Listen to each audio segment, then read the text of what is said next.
Well, as always, let's expect the unexpected.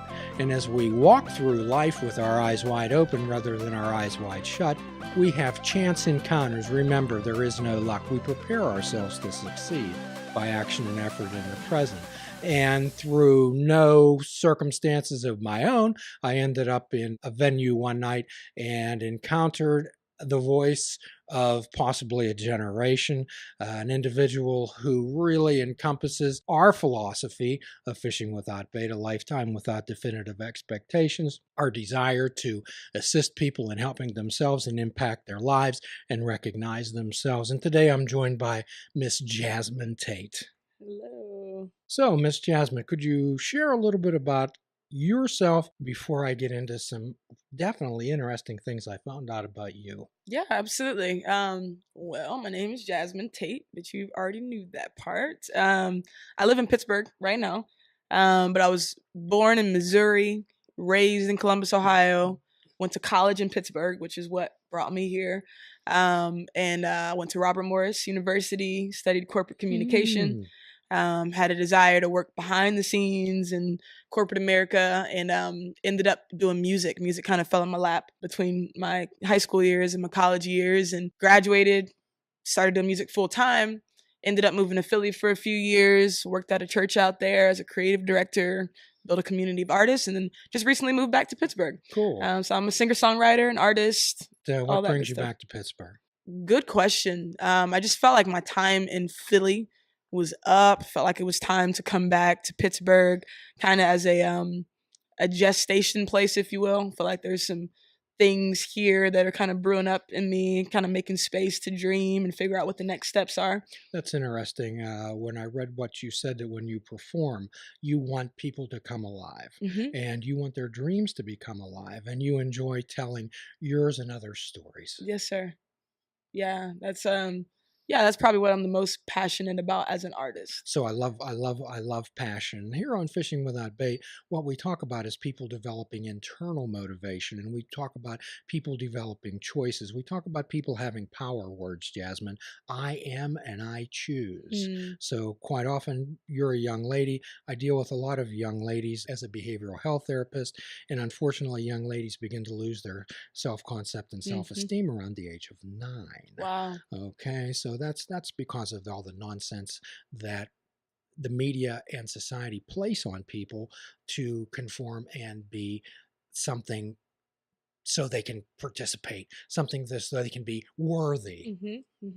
Have you found that in your life? Absolutely. I think I was fortunate enough to be surrounded with a lot of awesome mentors in my life since a really young age, but I think the media played a big part in major insecurities in my life, trying to be something that I was never supposed to need to be or try to be. And then I also went through some really hard family stuff along the way that made it really hard to process life from a large perspective. Just kind of hard to figure out how to move forward when you're experiencing hard things on the home front in your house, So I think the media had a lot to do with it, but it was also just the brokenness of the people around me and my family. And I think that's a big part of what throws people off as well, Indeed. Well, sometimes media's are like politicians, Jasmine. If they tell a lie loud enough and long enough, people will begin to believe it. And people begin to develop this inner critic inside them. And from some of the blogs that I've read and some of the songs that I've heard you sing, you're all about empowering people, having people empower themselves. Nobody can empower anyone. They empower themselves. So where did you develop that type of spirit? Where did you develop that type of vision? Yeah, again, I was so thankful, so blessed to have some incredible mentors in my life, some older people that could talk to me as a young lady and be like, hey, baby, this is what life is like. This is what you can expect. This is what you can look to. And this is where you can put your hope in. So I'm a devout follower of Jesus. I'm a Christian. And cool. When I was a young lady, people kind of had some awesome fathers and mothers in my life that were like, hey, you could put your hope in God. You can put your hope in Jesus, and he can walk you through a lot of these things that you're struggling through. And so I found that I was empowered by the Spirit of God, Sure. you know, growing up to walk through those hard situations. And so because of that, like you said, I want to be able to offer that to other people and say, hey, you're more than what the world says you are. You're more than what your situation says you are, and so forth, you know? So in order to carry a message, you have to have one. Absolutely. So how was that message formulated? You know, the idea of a message being formed in you, that word form is so beautiful to me because it speaks of process. It speaks of the possibility that hard things could happen, you know? And a lot of times we want to run from the hard things. We want to run from the things that hurt, the things that are a bit painful. But I can honestly say that the things that were the most painful in my life are what produced the most in me. They formed the most in me. It formed the message in me, like what you're saying. Me experiencing several situations where I tried what those mothers and fathers in my life told me, like, hey, why don't you just see if God will be there for you in this situation? See if he'll be a rock that you can stand on in the midst of this. And so I tried that a lot of times, and he's been faithful to me over the years. So unfortunately, we're taught to assume or desire that we're not to experience any discomfort at all. Yes, sir. And if there is discomfort, then we need to do something about it. Yeah. We need to either dull it, we need to take a pill, we need to get into drugs or alcohol or some type of a diversionary activity. So as you well know, and I think your friend Evelyn knows, is that drugs and alcohol are merely a symptom. Okay. So unless we find out what's driving a person's behavior, we're blowing smoke out the first floor window when the basement's on fire. And it sounds like you're looking to find that. Where is what's on fire and what can we do about it? Yes, sir. Yeah, I love, I guess a similar analogy would be, we see a lot of fruit, a lot of negative fruit in people's lives, and we can look at it and be like, man, like, look at that fruit, and think that that fruit is like a representation of who the person is in a sense, you know, like the bad situations that happen, or and I think a lot of times we forget to look at the root. We forget to look at, man, well, what's the root of that? What's the family situation that happened? What's the hardship that happened? What are those things that produce that in that person's life? That, you know, and so I love to sing songs and write songs that help people find the root, that help them get to the core that's of it. what we do. So in the 12-step world, Bill Wilson, who helped co-write the book, co-found it, he had a special effects type of spiritual experience in Towns Hospital back in the 30s, an encounter with the divine that really changed his life. The first edition of the book, people were writing in saying, hey, Bill, I'm not seeing that. There's no light. There's no trumpets. This isn't going on. Am I going to be able to recover? So in the second edition and thereafter, there's a appendix called the spiritual experience that says that most spiritual experiences are of an educational variety. Most people don't want to take the time to learn and listen. Okay. So the idea is that there's a quote at the end of that by Herbert Armstrong, who was an anthropologist and a contemporary of Charles Darwin. He says, well, nothing will keep a person in everlasting ignorance so much as contempt prior to investigation. Okay. So what we try to help here, Jasmine, and I think what you're doing in your songs is, have you ever seen a thoroughbred horse race? On TV or whatever? Yes, maybe. Okay. In a movie? Yeah, whatever. Yeah. So these horses are big, magnificent animals, are they not? And they can do one thing and they can do it really well. They can run fast and they can run straight. However, what do they have over their eyes? The blinders. They have blinders on. So most people walk through their life with their eyes wide shut. And the idea is, have you ever been around with a 3 or 4-year-old child? Yes. So they look at things with what? Yeah, wide open. Wonder. Yes. Amazement. So what we try to do is help people understand that by participating and being in a moment, every single moment of your life can just be as amazing as wonderful if we're there and participating. Yes, and that's what I love about your songs. Oh, thank you. Thank you, Indeed. Jim. Indeed. So could you share with us a little bit about your encounter at McDonald's? That's such a beautiful story. Yeah, well, some friends of mine, I was raised in Columbus, Ohio. This wasn't during that time, but I was back home visiting friends and family. And we were in McDonald's because a friend had a massive craving for some French fries. And so we were on our way to Cleveland, stopped to get some fries. We decided to go inside. And we saw some young ladies in there who they were drinking alcohol out of the those big tea cups that McDonald, for $1, that sweet tea.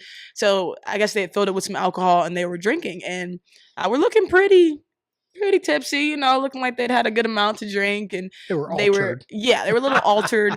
They were about to go to their car, and they were young, like high school, like maybe sophomores in high school or something. And my heart just went out to them, and I was just like, man, I don't want these girls getting in their car. I don't know what's gonna happen. My heart just broke. I just felt compassion, and so I stopped them and I just started having conversation, and I'm trying to think of a way to kind of distract them from leaving. Like, and if I could, your concern was them drinking and driving, getting Yes. in a wreck, getting in a car accident, something like that, getting hurt, taken advantage of, who knows, And so I'm trying to stall, get them to just hang out with me for a little bit, asking them a few questions. And all of a sudden I felt like I had this sense that I needed to ask them if I could pray for them. You felt you had a sense. Yeah, just had a sense that I needed to ask right them there. that. Tell us about that. Yeah. Well, it's kind of like an impression. It's when there's a thought that comes that I know is not quite from me. I believe God gives me those thoughts. He gives me impressions and senses from time to time for people, speaks to me about people. And that tells me you have to be willing to listen. Absolutely. Yes, sir. Yeah. It's about being willing to stop and be present, as you so eloquently said earlier. Just being willing to be present in the moment, not only about your own agenda, not only about what you want to do, but it's a selfless life in a lot of ways, So by this time, I don't know how old you were, but by this time you had cleared some of the chatter and static out of your head that prevents us from hearing. Absolutely. Yeah, I learned how to do that from mentors and people in my life that have been doing that for a long time. That's a wonderful thing. So look, tell us a little bit about that too. Yeah, Please. learning how to do that. Well, when we talk about there's no luck. If you wouldn't have gone through everything that you have done, you wouldn't been able to carry that message to those young ladies. Absolutely. You're grateful for that? I'm so thankful. Cool. I'm so thankful for it. Wonderful. So thankful. Yeah, and so I stopped and decided, asked them if they wanted to pray, and I stopped and we got in a circle. They got all excited. I didn't expect them to get so excited. So normally if you walk into a McDonald's with some inebriated young ladies and you ask them to pray, you might expect some different results. Exactly. Yeah, I was expecting some very different results, and they actually started grabbing their other friends. It's a lot of high school students in this McDonald's. Apparently that's a hangout spot these days. I didn't know that was a thing.